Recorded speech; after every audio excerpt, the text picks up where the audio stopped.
Specifically, about $42 million over the course of the past 10 years since the funds that were agreed to in this sales tax in 2006 started going to charter schools as well. Right. Is that accurate? Because of a change in the way the state distributed money, change in the foundation formula, which is what they use to fund public schools. Just want to briefly echoing a little bit of that sentiment. Faith Sandler, who works in the nonprofit area of the education world, but wrote as a regular citizen to the Post-Dispatch in a letter to the editor, said that district leadership could rightly be accused of abrogating primary fiduciary responsibility. In other words, not doing their job if they didn't file this suit. She said, what corporate CEO would not file suit to claim funds to which the company is entitled? That is the position, even though they won't come on and say it because they're entitled in court. That's essentially the position of St. Louis Public Schools. Fair? Right. I mean, if you owed me $42 million, you better believe I'm going to sue you for it, right? So I think we can all agree that if they believe that they're entitled to it, that they absolutely should be pursuing those funds. I mean, it would be them falling down in the line of duty if they didn't. So I think we can certainly agree to that. However, that has ramifications. What would happen if they get the $42 million? Charter schools shut their doors? The law says that if the charter schools got money that they were not entitled to, they have to pay it back. It's not the state that pays it back. They have to pay it back, and a lot of them are saying they just couldn't keep their doors open if they had to do that.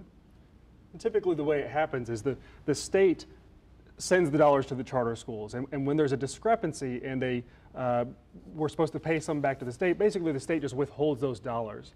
And so if the charter schools had to fund money back to the public schools, what they could do is essentially withhold funding from the charter schools to give back to the district.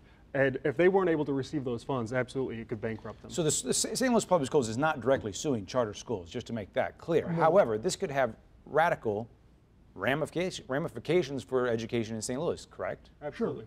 Sure. And the schools, the public schools have talked with officials of the state and said, we think you're not doing this right.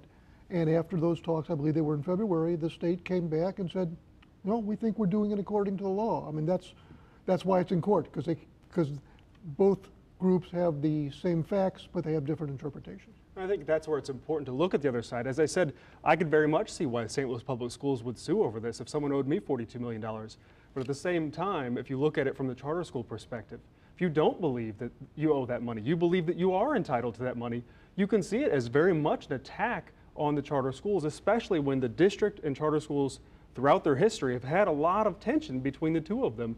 You could very much see their side of the story as well. And it's interesting because that tension has eased somewhat in recent years. I mean, I know the city schools has working with the KIPP charter schools. They gave them a building, and now the city schools get to include the scores of KIPP students in their evaluation, which will help them. And just at the point that this cooperation was increasing, to the point that the charter schools backed the city schools when they won a property tax increase last month, 6 days later, the city schools filed the suit. And while, as you say, it wasn't against the charter schools, it's going to hurt the charter schools, and that really destroyed a lot of the trust between the two groups. Do you think the public school system wants the charter schools out?